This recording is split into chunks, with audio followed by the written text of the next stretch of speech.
The following program has been pre-recorded, so please don't call in at this time.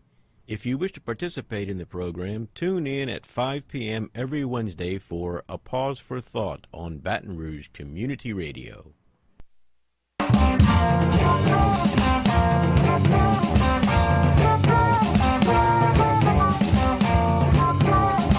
Good evening, fellow humans. This is Wayne Parker with A Pause for Thought here on Baton Rouge Community Radio, 96.9 FM here in Baton Rouge.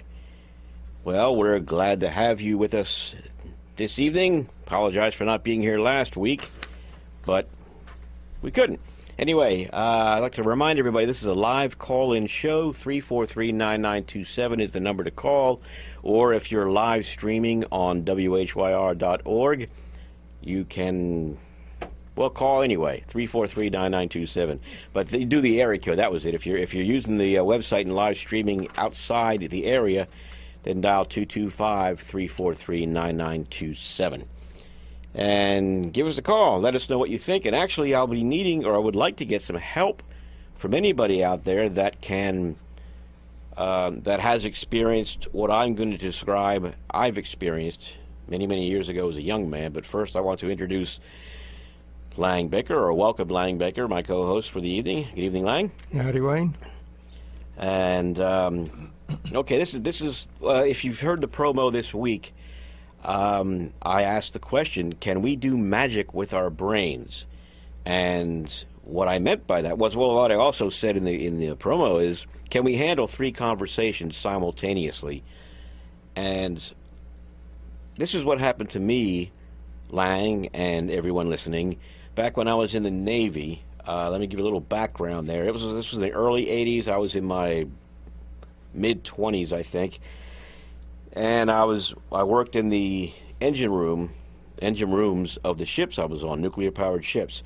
And the engine rooms, this one here was 3 decks, and on the upper deck in the center was an air-conditioned room that was totally enclosed that had the reactor operator, electrical operator, the watch officer, and everybody else was working outside there, down in the engine room, in various places. But we did a radioactive spill drill one evening when I was on watch, and I was the designated phone talker for on the scene of this so-called radioactive spill. And I have to explain that when we had these drills or any other real emergency, the control room had a phone talker that handled communications coming in and going out of the control room. And, of course, I was on the scene, and I had to handle communications with the control room and the scene leader, for the spill. And it was Navy practice, and probably still is, that when someone communicates to you a message to be transmitted, you must first repeat it back verbatim so they can be sure that you understood what they said. And then you can transmit it. So here I am.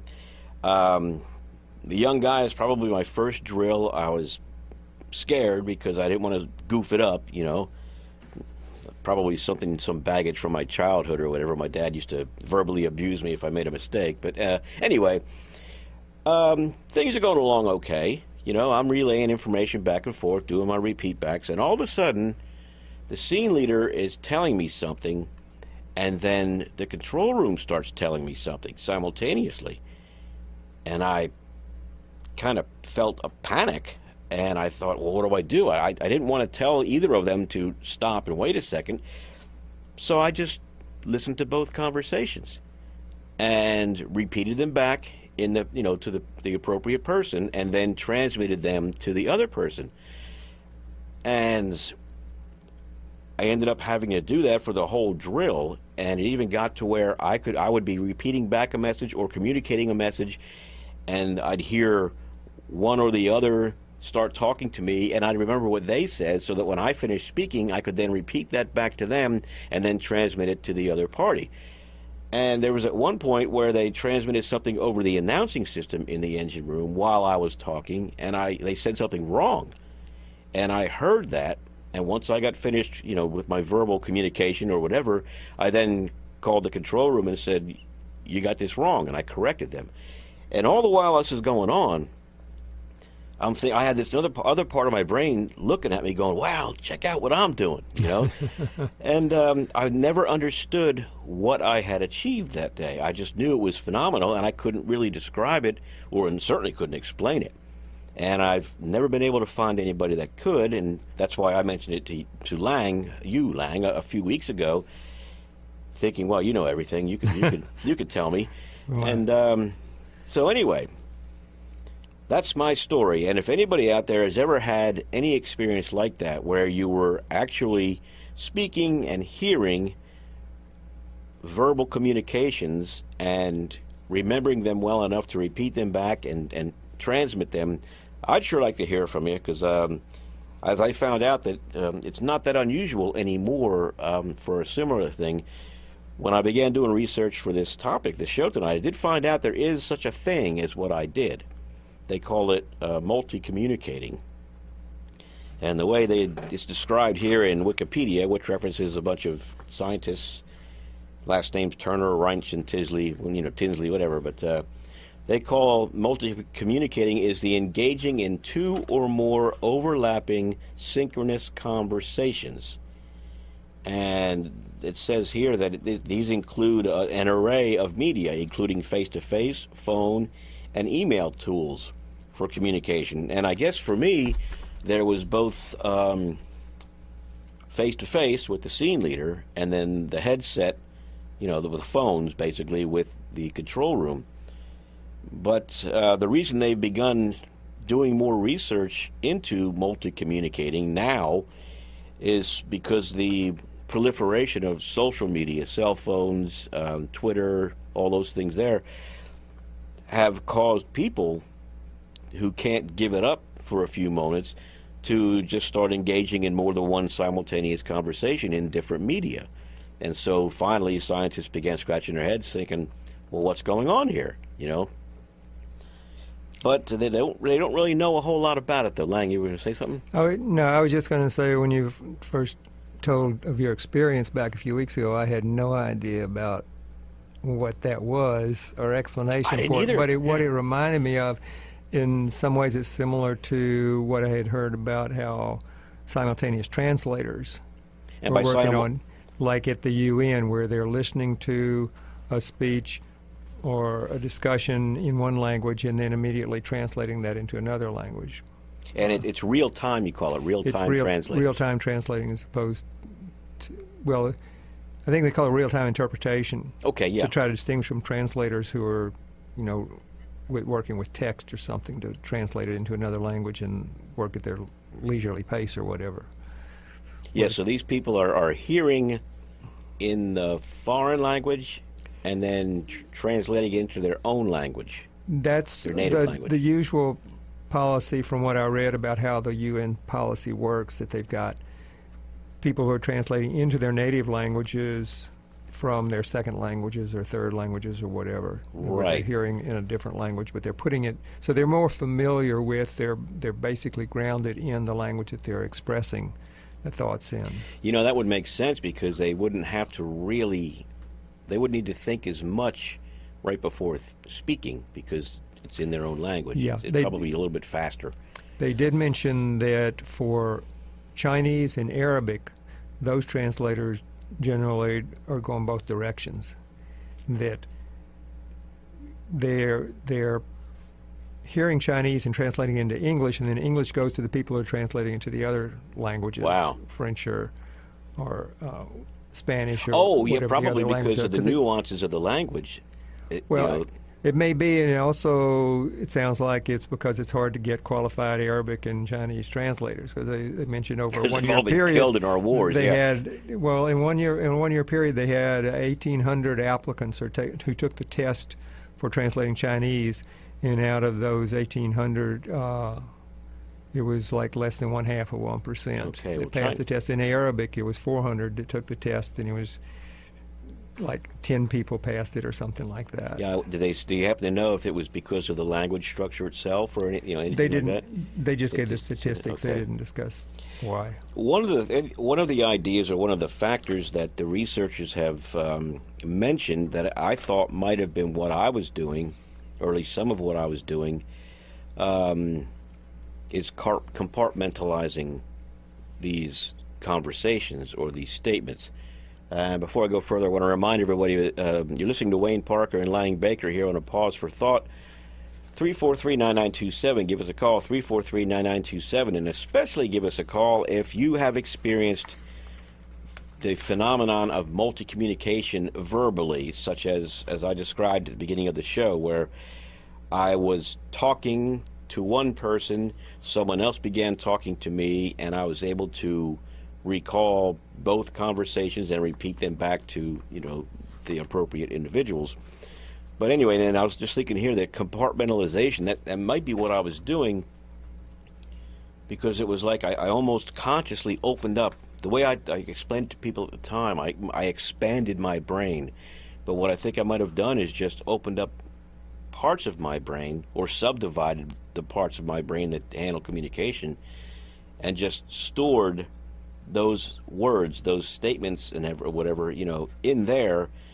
I guess short-term memory, because I shouldn't remember any of it when I was done. But it was enough for me to go ahead and repeat what one person said to me, and then go back and repeat the other message, like if they were crossing through me between the control room and the scene leader. So maybe I'd put them in different compartments. I don't know, but.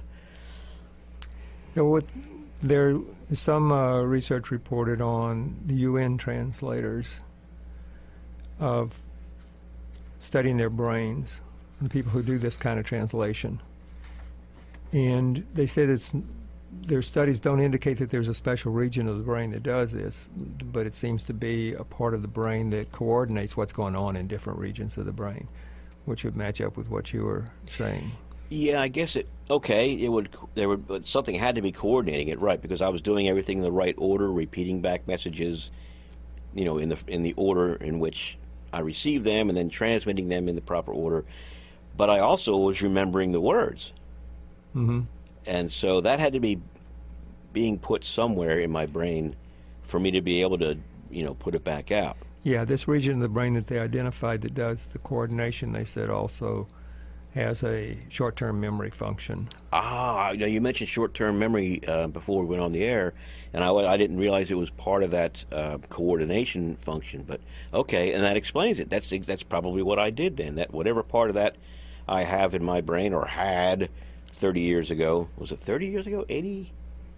Coming up on, 30 years ago. That might have been what it was, because that's exactly what it seemed like now. Some other part of my brain just said, we got to do something different here. And all of a sudden, it was like an extra window opened up on the computer, and I started putting these conversations in different places and then recalling them. Very cool. We're on the scent, Lang. Yeah. We'll have this all figured out maybe in not in the next 17 minutes anyway, but... Anyhow, there was one thing, too, they mentioned here that in this Wikipedia article, that we think faster than we are able to talk or type, which may also play into being able to do what I did, or to translate in real time, so to speak, because, you can recognize the words a lot faster than you can speak them, I guess. What am I saying, Lang? Well, you're saying that your mouth is slower than your brain. If it were the other way around, then I guess we'd all be talking a lot slower. Yes. Is that a subtle hint, Lang? But anyway. But how does that play in? We talked about that. The fact that we can think faster than we talk also allows us to think faster than we text, and so we've got some time. Our brains are going so fast, we've got time to attend to these different channels that we're communicating through when we're doing multi-communication. Okay, and hence the ability or the time to store it in short-term memory, so to speak. That's what it allows us to actually remember what it was we were going to say, which isn't always the case. But some other interesting features about the phenomenal performance of these real-time translators is not only are they taking it in, remembering it, and putting it out, but they're taking it in one language, and then doing the processing to translate it to a different language, and then putting it out in that different language. And they have to maintain not only that inflow and outflow, but they have to be receiving what's coming in during the time that they're speaking out. So, right. So there's like processing two different languages at the same time, but in different modalities. Processing one in listening and understanding, and processing the other in expressing and speaking. Yeah, and that confirms that I really did do the part that I think I remember doing, is while I was speaking, I heard a message and was able to hear it and store it and then repeat it back. But mine was all in English. And also, too, speaking of that, mine was all one subject, which I guess the translators would be, too. Yeah, the translators real-time would be. Interpreters. But the multi-communicating here says that it's usually dealing with more than, 2 or 3 different conversations. Right. Which I'm guessing would be easier, is what they say. Well, what I understood them to say is that it gets more there's a greater load put on your brain processing when you're having to manage multiple conversations on different topics. And right. The more diverse those topics get, the more difficult it gets, and the greater the chance of the whole thing collapsing and failure. Yes, and speaking of that, the difficulty of it, there's a high rate of fatigue, or fatigue comes on rapidly with these real-time interpreters, yeah, right? The policy at the UN, I read a couple of different versions of this, and one they said 30 minutes, and another said 20 minutes. They'll have a booth with a couple of translators in there there's different booths for each different language that they're targeting. Goodness, yes, if they're all in the same room, that'd be cacophony. And then so they've got like 2, or for Chinese and Arabic, I think they said they have 3 in the booth that trade off. After 20 minutes, one will stop and the next one will take over, the other one will take over, and then they'll take a break. It's like tag team, you might say. To give their brains a chance to cool down, maybe. Yeah, or and rest. an example of where that didn't happen, they mentioned, was back when Muammar Gaddafi was addressing the General Assembly, and he had like a 96-minute speech that was going into all kinds of rages and insults and whatnot. And he insisted on bringing his own translator with him to do that. And his own translator, after 75 minutes of trying to keep up with him, just collapsed. Yeah. His brain just broke down in terms of being able to continue performing. Well, did he physically collapse? That's what it said in what I read. Okay, and I'm wondering, now that you said his brain physically broke down, maybe his brain didn't, maybe his body did. Because I got to wondering, I knew that the brain uses the most per unit weight energy of the body, of any organ, but I didn't know how much. And this article here from the Physics Fact Book, so it's got to be true, right? It's titled "The Power of the Human Brain." It says here the brain makes up 2% of a person's weight, and despite this, even at rest, the brain consumes 20% of the body's energy. The brain consumes energy at 10 times the rate of the rest of the body per gram of tissue. And incidentally, that's one way that I rationalize that I really am dieting or trying to reduce calories when I'm not working out. I think, well, I use my brain all day for my job, so I'm burning extra calories there. It works for me. Only if you're doing more work at your job than you were before you started this program. Well, this exercise program, I mean. Oh, the exercise. Well, yeah, but I do work out too. It's just that when I goof off from working out, I think, well, I'm still burning up calories. Do extra mental laps there. Yes, extra mental. Anyway, you're listening to Wayne Parker and Lang Baker on A Pause for Thought. We're discussing conducting 2 or more conversations simultaneously, essentially doing magic with our brains, as I thought I was doing years ago, and also how this relates or compares with real-time interpreters, the people who interpret speakers at the UN, say, from their language to their own native language to the people from their country. And 343-9927, 343-9927. If anybody else out there has ever had any experience with this phenomenon, because I was always fascinated by it. but I couldn't share it with anybody, or really, I couldn't find anybody that understood or could really appreciate what I had done. Anyway, let me see here. Oh, that's one thing I wanted to mention, too. It says here in the multi-communicating that neuroscience studies imply that we are not truly cognitively capable of multitasking or multi-communicating.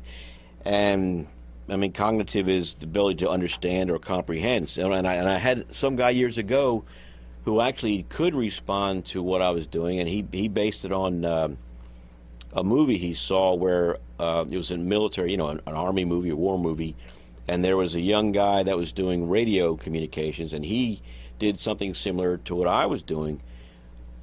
And I guess he knew something about it or whatever, the studies, but he suggested that this radio operator and me, apparently it was what he was telling me, we didn't really understand what we were saying. We were just repeating sentences. And I really think that's probably what I was doing. And this tends to confirm it here, where they say that, neurologically, they haven't been able to see how, or they don't believe that we can truly understand what we're repeating. But then again, that this has been a factor in businesses too. People and they apparently can understand some of what they're doing. But here again, they're different conversations they're talking about there too. I don't know. You give me a blank look there, but I thought you might have some input on that. But back to the multitasking and whether that's possible or not. I think what they propose is that you're actually doing rapid switching between different tasks rather than actually doing more than one task at the same time. But I think it also would depend, and I guess this is more of a semantics or philosophical question as to what constitutes two tasks versus one task. Yeah. For instance, these translators, they're understanding what's coming in one language, and they're speaking in a different language, and they're translating from one language to the other, and they're receiving at the same time that they're transmitting. So are those four different tasks, or are those just four aspects of one task that is called instant translation? And the way I see that would be those are multiple tasks. Hang on, we got a call here. Let's see.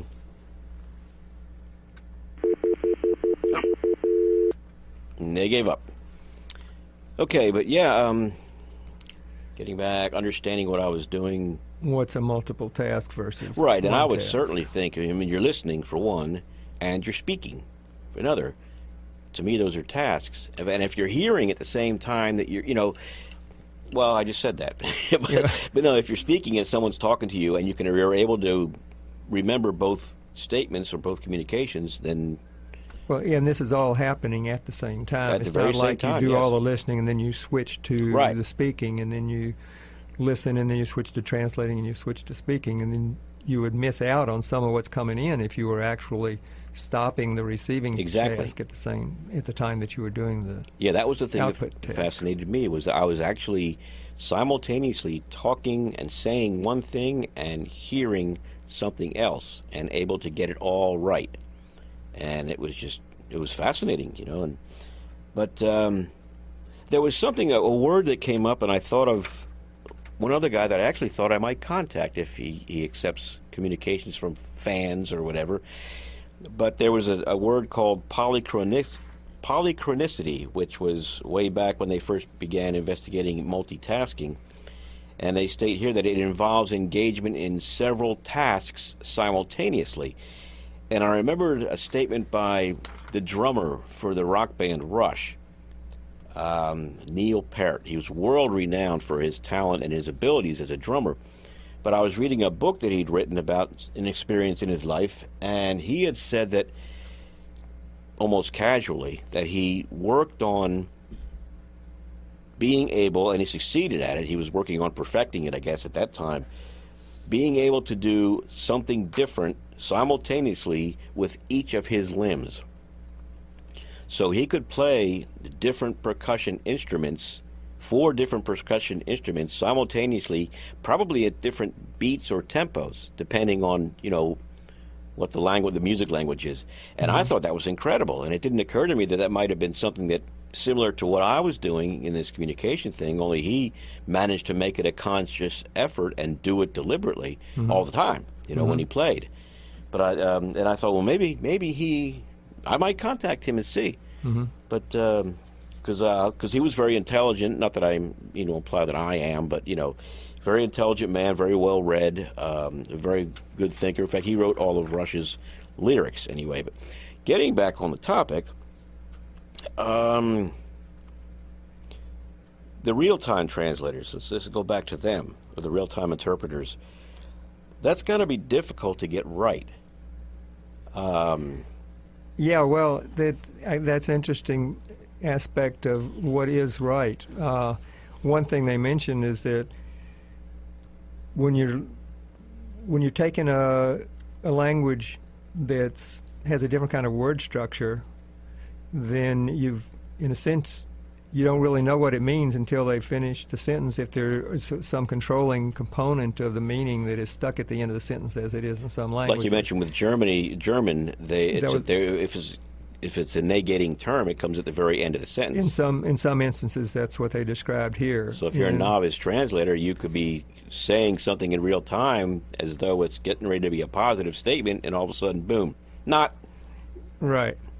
And they gave other examples of some language where the name of the fish would come at the end of the sentence, and they were describing something about the conditions of this fish, but they didn't know what the fish was until the end. And the language they put it out in, the fish needed to be identified earlier in the sentence, so that required some greater overlap between the input and the output to get an accurate translation. Yeah, I'm trying to imagine someone trying to describe that in that way. This one has large scales and 3 dorsal fins and tiny teeth. This fish, I mean. Well, the example that they were referring to was where fish were being discussed in this UN organization, some organization within the UN. But the language, you put the nouns at the end. Okay, yeah. And so if you're going to talk about like the habitat threats to some particular fish, but you needed to identify the fish earlier in the sentence in the target language, then you couldn't really create your sentence for output until after you'd received the entire sentence of the input. So. Right, and that would probably be closer to what I was doing in a way, because they'd be storing it up and then repeating it in a different language. But well, when you're talking about the accuracy of the translation, they also mention things that you don't try to translate at all, like a pun, where the word in the source language has multiple meanings that don't carry over at all into the target language. So it's impossible to give an It's best to keep your speech as simple as possible and straight, I guess, yeah. And then, go ahead. Well, they also mentioned that some of the translators, they don't focus so much on translating the word as the idea. Right.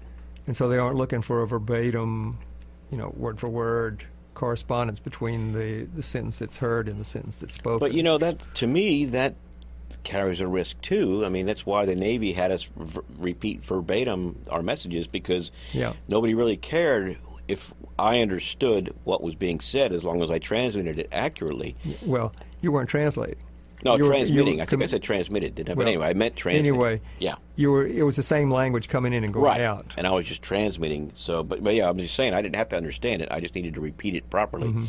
And that reminded me of a class I took or gave years ago when I was training nuclear plant operators on communication, and it actually broke down the components of human communication. It said that only 7% of human communication is verbal. 55% of it is the body language we use, our facial expressions and whatnot, and 38% is the tone of voice or our vocal inflection. So, sitting there in a booth, you're robbed of all those cues, to say nothing of the accents and different way. You don't see anything, but you hear the words, which is only 7% of the total communication effort. Yeah, well, they commented, one translator that was interviewed was commenting on this, with the UN, they're sitting in a booth, but they're observing the speaker. They can see them out of their booth. Okay.